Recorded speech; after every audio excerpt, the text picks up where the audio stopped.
हाँ जी, नमस्कार सबको, राधे राधे। ऑनलाइन क्लास में एक बार फिर आपका स्वागत। आज हम कक्षा 10 विषय गणित, कक्षा 9 के लिए भी, कक्षा 10 के लिए भी जो आवश्यक सूत्र है, अध्याय आपके पृष्ठीय क्षेत्रफल एवं आयतन। और पृष्ठीय क्षेत्रफल एवं आयतन, इसके पहले वाली क्लास में भी हमने कुछ सामान्य जानकारी और सूत्र के बारे में अध्ययन किया था। आज भी हम सामान्य जानकारी और कुछ सूत्र के बारे में ही हम जानकारी प्राप्त करेंगे, ठीक है ना। कल हमने देखा था, यानी कल का मतलब पहले वाली क्लास के अंदर हमने ये देखा था घन, गणा, बेलन, जिसके हमने पृष्ठीय क्षेत्रफल और आयतन से संबंधित सूत्र कुछ लिखे थे, ठीक है ना, और कुछ सामान्य जानकारी प्राप्त की थी। आज भी हम क्या है कि ऐसे ही सामान्य जानकारी और कुछ सूत्र के बारे में भी हम अध्ययन करेंगे।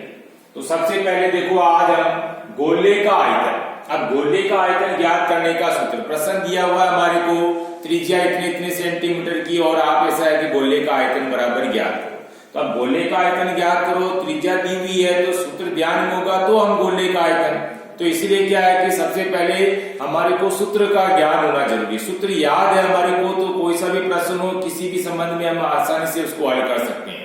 तो ऐसे हम क्या करेंगे, गोले का आयतन। तो गोले का आयतन बराबर क्या होता है, 4/3 पाई आर क्यूब। आर का मतलब यहाँ पर क्या है, त्रिज्या। त्रिज्या हमारे को अगर दे रखी है तो सीधा हम सूत्र में क्या करेंगे, मान रखेंगे। पाई का मान हमारे को ध्यान में 22/7 या 3.14, ठीक है। उसके बाद दूसरा है जैसे अर्धगोले का आयतन। अर्धगोले का आयतन, अब यहाँ आपके अर्ध आ रहा है, अर्धगोला आ रहा तो आपके यहाँ पर सूत्र क्या हो जाएगा, 2/3 पाई आर क्यूब। तो ये आपका दूसरा सूत्र ये हो गया गोले के अंदर, ठीक है। ये तो यहाँ तो क्या है, अपने पास में गोला पूरा ही है, लेकिन यहाँ क्या है कि अर्धगोला हो गया, तो अर्धगोले के हिसाब से 2/3 पाई आर क्यूब, ये सूत्र हमारे को लिखना है। इसी तरह से तीसरा है गोले का पृष्ठीय क्षेत्रफल। अब गोले का पृष्ठीय क्षेत्रफल बराबर, गोले का पृष्ठीय क्षेत्रफल बराबर होता है 4 पाई आर स्क्वायर। अब यहाँ भी आर का मतलब त्रिज्या ही है, तो सूत्र क्या लिखेंगे हम, 4 पाई आर स्क्वायर। किसका हो गया ये, गोले का पृष्ठीय क्षेत्रफल। उसके बाद में अर्धगोले का वक्र पृष्ठीय क्षेत्रफल। यहाँ वापस आपके अर्धगोला आ रहा है, तो अर्धगोले का वक्र पृष्ठीय क्षेत्रफल बराबर यहाँ क्या हो जाएगा आपके 2 पाई आर स्क्वायर। तो ये अगला सूत्र आपके पास में 2 पाई आर स्क्वायर किसका हो गया, ये अर्धगोले का वक्र पृष्ठीय क्षेत्रफल, ठीक है। उसके बाद अर्धगोले का संपूर्ण पृष्ठीय क्षेत्रफल। अर्धगोले का संपूर्ण पृष्ठीय क्षेत्रफल ज्ञात करना है, तो इसका मतलब आपको सूत्र ये लिखना है 3 पाई आर स्क्वायर। यहाँ भी हमारे को त्रिज्या दी हुई है, ठीक है ना। तो अगर त्रिज्या दी हुई है तो, लेकिन पूछा हमारे को अर्धगोले का संपूर्ण पृष्ठ, तो आपको सूत्र ध्यान में होना जरूरी है। त्रिज्या दे रखी है तो आप क्या करेंगे, 3 पाई आर स्क्वायर। सूत्र में हम क्या करेंगे, मान रख देंगे त्रिज्या का, ठीक है। तो आपको सूत्र ध्यान में होना जरूरी है। तो अर्धगोले का संपूर्ण पृष्ठीय क्षेत्रफल बराबर 3 पाई आर स्क्वायर। अगला सूत्र है जैसे खोखले गोले का। अब गोला कैसा आ रहा है, खोखला आ रहा है, तो खोखले गोले का आयतन बराबर 4/3 पाई कोष्टक R1 का क्यूब माइनस R2 का क्यूब। अब यहाँ भी क्या है, R1 और R2 है, यहाँ भी हमारे पास में R दो अलग अलग, यानी एक तो बड़ी आर और एक छोटी आर, ठीक है। लेकिन खोखला इसलिए हमारे पास में जो R1 है वो R1 आपकी बड़ी आर होगी, और R2 है वो R2 इसमें छोटी। यानी कहने का मतलब R1 है वो बाह्य भाग वाली, और ये R2 है तो ये अंदर वाली आंतरिक है, तो ये आंतरिक होगी और ये बाहरी आर होगी, ठीक है। तो 4/3 पाई कोष्टक R1 का क्यूब माइनस R2 का क्यूब। यानी कि कहने का मतलब ये है कि यहाँ त्रिज्याएं हमारे पास में दो अलग अलग होगी, एक त्रिज्या बड़ी आएगी और एक त्रिज्या छोटी आएगी, ठीक है। तो खोखले गोले का आयतन बराबर हो गया 4/3 पाई कोष्टक R1 का क्यूब माइनस R2 का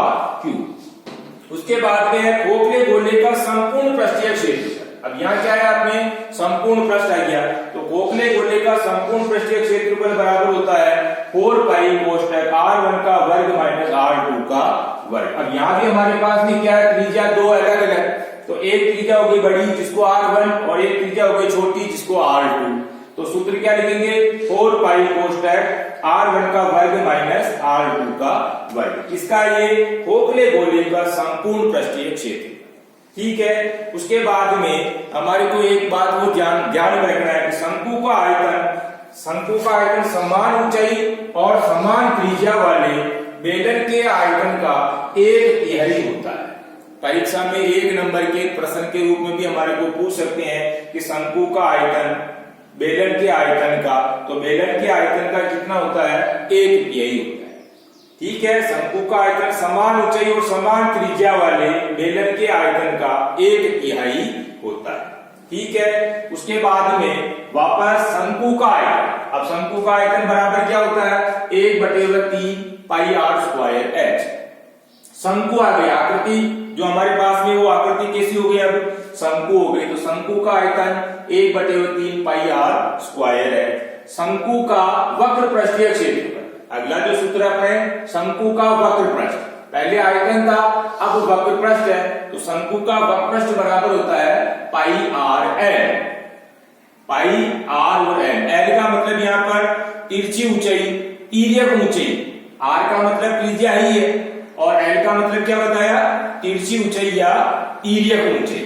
तो अगर हमारे को शंकु का वक्र पृष्ठीय क्षेत्रफल ज्ञात करना है तो पाई r l, ये सूत्र याद रखना हमारे को। ठीक है, उसके बाद में शंकु का संपूर्ण पृष्ठीय क्षेत्रफल, आकृति शंकु ही है लेकिन अगर हमारे को संपूर्ण पृष्ठीय क्षेत्रफल ज्ञात करना है तो क्या सूत्र लिखेंगे हम पाई r कोष्टक r प्लस l। ठीक है, ये आपका सूत्र हो जाएगा, यानी शंकु का संपूर्ण पृष्ठीय क्षेत्रफल बराबर पाई r कोष्टक r प्लस l।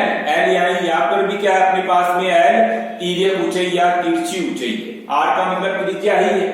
उसके बाद में शंकु की तिर्यक ऊंचाई, अब शंकु की तिर्यक ऊंचाई जिसको हम क्या बोलते हैं l बोलते हैं। अगर हमारे को तिर्यक ऊंचाई या तिरछी ऊंचाई अगर ज्ञात करनी है या l बराबर ज्ञात करना है तो हम क्या सूत्र लिखेंगे √r square plus h square.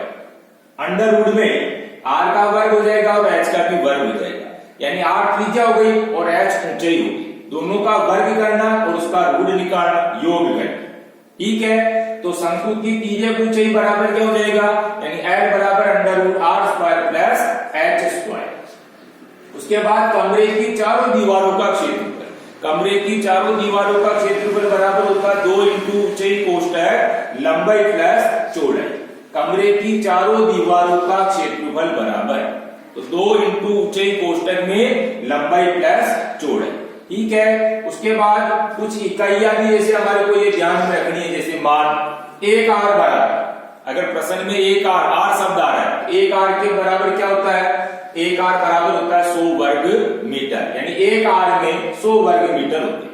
ठीक है, उसके बाद 1 घन मीटर बराबर, 1 घन मीटर बराबर होता है 1000 लीटर।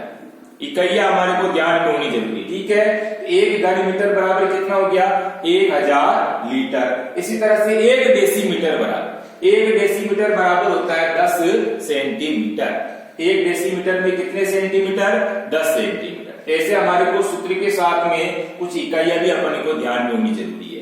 अब आपको HW की कॉपी में HW करना है तो HW में क्या करेंगे हम, जो सूत्र मैंने अभी लिखा है आपको इन्हीं सूत्रों को पहले वीडियो देखना अच्छी तरीके से, उसके बाद क्या करेंगे HW की कॉपी में सारे सूत्र लिखना है बिना देखे, और सूत्र याद भी होना जरूरी है। सूत्र याद होंगे तो आपके लिए प्रश्नावली कोई सी भी हो, चाहे अपने जो चल रही है पृष्ठीय क्षेत्रफल एवं आयतन, तो ये प्रश्नावली आपके लिए आसान हो जाएगी। इसलिए सूत्र हमारे को याद होना जरूरी है, सूत्र लिखना भी है और याद भी करना। ठीक है, धन्यवाद, राधे राधे, जय श्री कृष्ण।